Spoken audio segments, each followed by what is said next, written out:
And that was the last bite she took. We talked about it until it was time for me to take her to work. She was excited about the idea, but didn't know how she would explain it to her mother.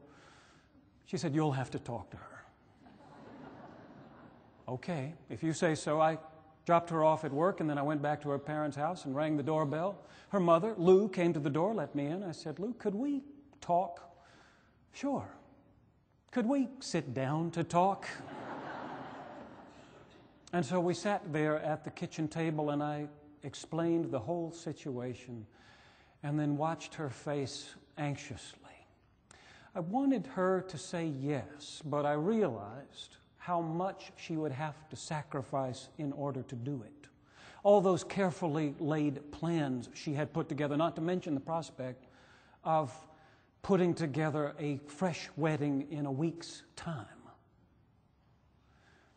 She sat there for a moment. There was that pause between my question and her response, and then she said, "Well, here's the good news. The dresses arrived yesterday, so we don't have to worry about that. We can probably get the cake made in a week's time. We won't be able to have the reception outdoors as we planned, but we can have it indoors. And of course, we can't send out the invitations, but we'll just have to invite as many people as we can and hope that word of mouth will do the trick." And as she was talking, I realized this was going to happen. I was going to get married the next week. That was on Friday. The next day was Christmas Day, a Saturday, and on the following day, I was sitting in the pew at Faith Baptist Church in Georgetown, Kentucky, where I was the minister of youth, and where Christy was the pastor's daughter. At the end of the service, Bill Treadwell stood before the congregation and said, "Many of you know that my daughter Christy and Jim, our youth minister, were planning to get married in May of this next year. I have learned only recently that they plan to move the date of the wedding up significantly. In fact, I want to invite you to come to a wedding this Saturday at 1 o'clock right here at Faith Baptist Church." He said all that, but you know what he didn't say? He didn't tell anybody our reasons for moving the wedding up nearly 6 months. And in the absence of information, people tend to use their imaginations.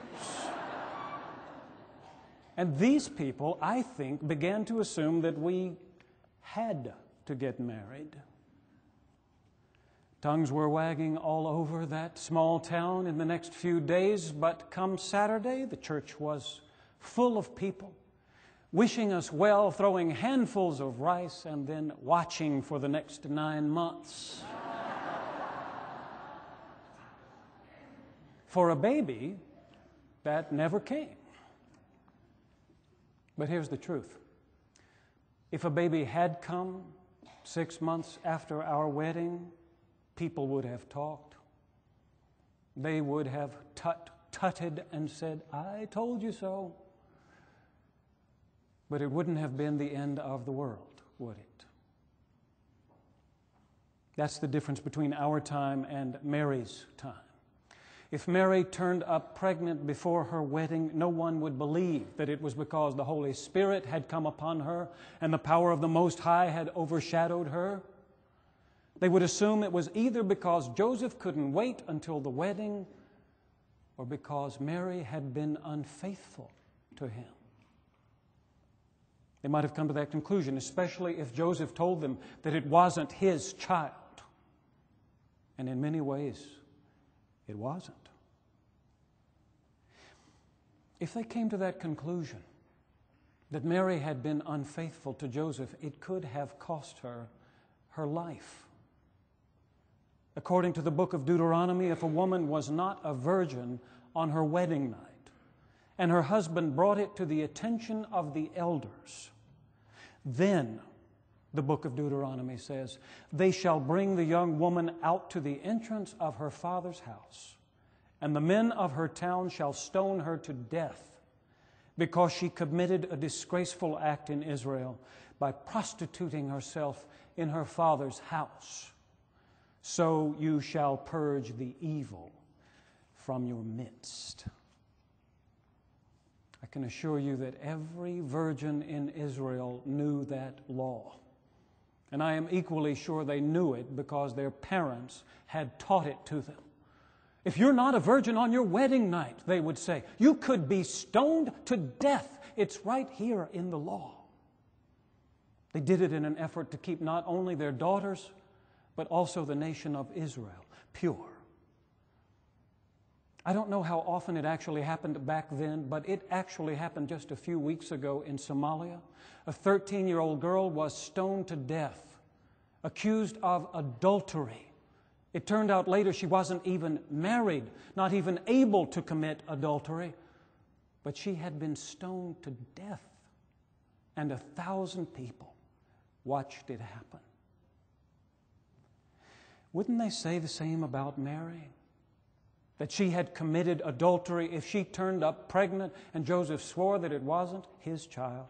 Surely that thought crossed her mind in that moment when she stood before the angel.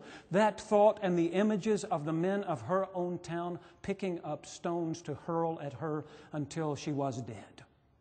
We don't often say it this way, but I think this was Mary's Garden of Gethsemane moment, when she had to consider what it would cost her to put her life in God's hands. Do you remember how it was for Jesus? How he prayed in that garden, not my will, but thine be done. He had wanted a different kind of life. He said, if it be possible, Father, let this cup pass from me. Nevertheless, not my will, but thine be done. Luke says that he sweated great drops of blood in that garden. But when he had concluded his prayer, he was able to stand up, come to his disciples and said, look, my betrayer is at hand. Judas came, gave him the kiss of betrayal, but Jesus didn't seem surprised or upset by that. He stood before his accusers. He was condemned to death, and in all of this, he was completely calm, remarkably serene. His struggle had taken place in the garden, and when that struggle was over, he found perfect peace. Two of the gospel writers say that he cried out from the cross, but the other two say he absolved his executioners, forgave a penitent thief, commended his spirit into the Father's hands, and peacefully breathed his last. All the struggle took place in the garden. Jesus' will and the Father's will at odds with each other until he said, thy will be done. And then he found peace. So it was with Mary, it seems, and so it is with each of us. As long as we are struggling with God, wanting our own way, seeking our own will, we can never be at peace. But when we give in, when we submit our will to the will of the Father, when we say at last, not my will, but thine be done, then peace comes to us, as it came to Jesus, as it came to Mary, who finally was able to say to that angel, here I am, the servant of the Lord. Let it be done unto me according to your word.